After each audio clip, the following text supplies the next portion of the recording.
Kisah mengenai Nabi Yunus yang ditelan ikan merupakan salah satu kisah yang terkenal dalam Islam.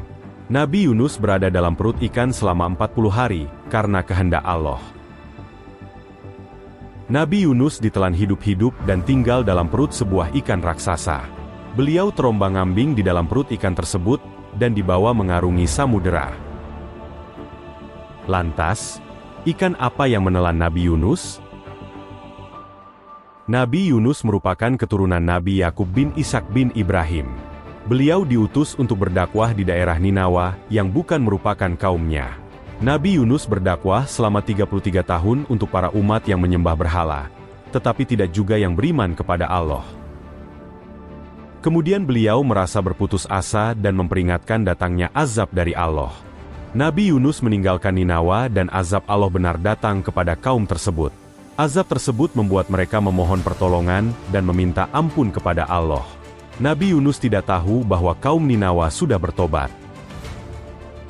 Beliau melakukan kesalahan yaitu meninggalkan dakwahnya tanpa izin dari Allah dan menaiki sebuah kapal. Saat berada di tengah lautan, terjadi ombak besar yang merusak kapal tersebut. Orang-orang berusaha mengurangi beban dengan membuang barang-barang, tetapi kapal tersebut masih terlalu berat.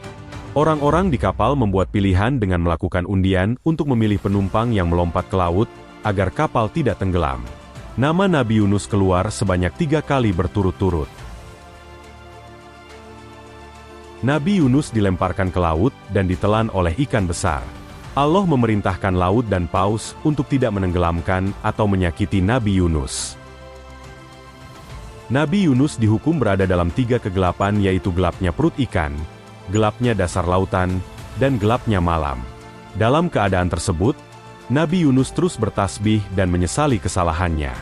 Bacaan doa Nabi Yunus difirmankan oleh Allah dalam Quran Surat Al-Anbiya ayat 87. Artinya, dan ingatlah kisah Yunus, ketika dia pergi dalam keadaan marah, lalu dia menyangka bahwa kami tidak akan menyulitkannya.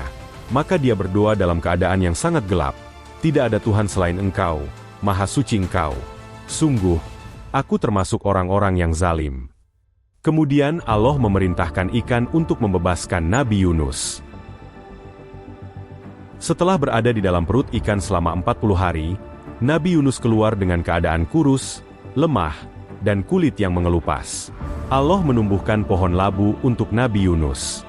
Buahnya mudah dimakan dan daunnya dapat dijadikan selimut.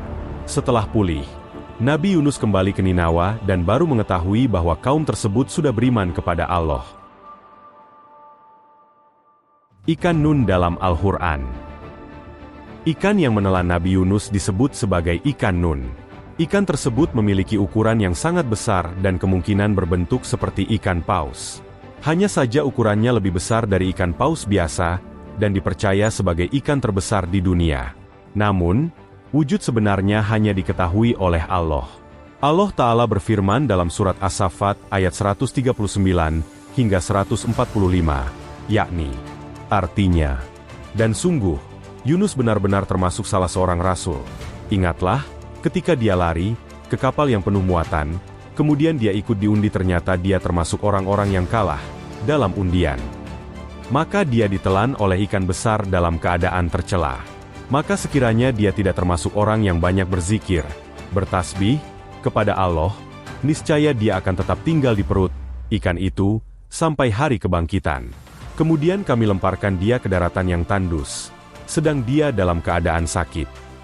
Quran Surat As-Saffat 139-145. Dari ayat tersebut diyakini bahwa ikan Nun akan tetap hidup hingga hari kiamat, sesuai dengan petunjuk dalam Al-Quran. Jika Nabi Yunus tidak bertaubat dan memohon ampun atas kesalahannya, maka beliau akan tetap berada di dalam perut ikan tersebut. Kisah Nabi Yunus dan ikan Nun adalah salah satu cerita penuh hikmah yang diajarkan dalam Islam dan juga dikenal dalam tradisi agama lain.